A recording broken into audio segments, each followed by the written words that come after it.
What's going on, everybody? I'm Andrew Missionard. I'm the alcoholic next door. As always, thank you for checking me out. And I've been getting this question a lot lately is, why am I doing this? Why am I putting my history of alcoholism, sharing these really raw, real stories that a lot of people probably don't want to share about themselves. And when I started this, whatever you want to call it, a website, a blog, I told the people that I was talking to about that, like, I had to be as raw and real and as authentic as possible, or I didn't really think it would work. I didn't really think it would be real.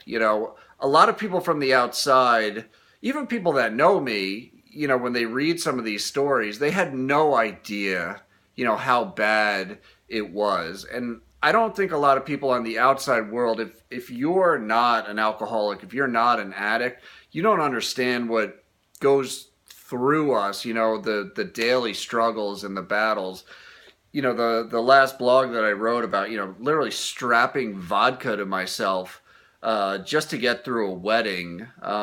It's just insanity. And the reason I'm doing this, I don't care if it's one person that I help. I don't care if it's that one kid that was Andrew Missionard back when he was 26, 27, and his world was falling apart, and he didn't know what to do because he knew he had a drinking problem, but the world labeled alcoholics addicts, and they still do. It's a label that you don't want to be stuck with. And if I am the guy that can reach out to somebody that can help turn this stigma around a little bit, I didn't have a role model. I mean, because people don't openly talk about their alcoholism. So there's nobody, unless you find your way into an AA meeting, in a church basement, which can be very scary in the beginning. Maybe if I had somebody I could look at, or somebody I could relate to that I knew was an alcoholic, perhaps I wouldn't have been as scared as I was to get help.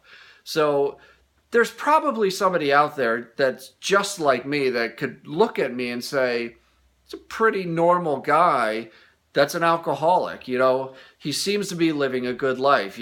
Maybe there is hope for me. Maybe I don't have to keep doing this. And that's really why I want to do this. I mean, I think we all have a purpose on this life.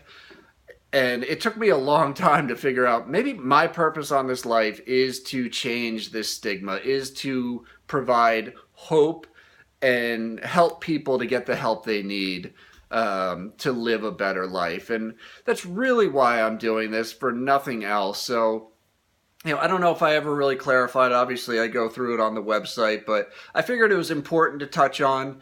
And, I continue to thank you for your support. This has been amazing.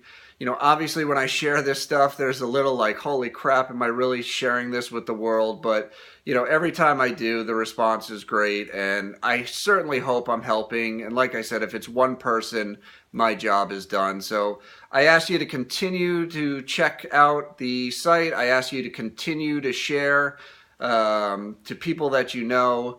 And I just thank you from the bottom of my heart. And I will see you soon. And I look forward to it. Thank you as always.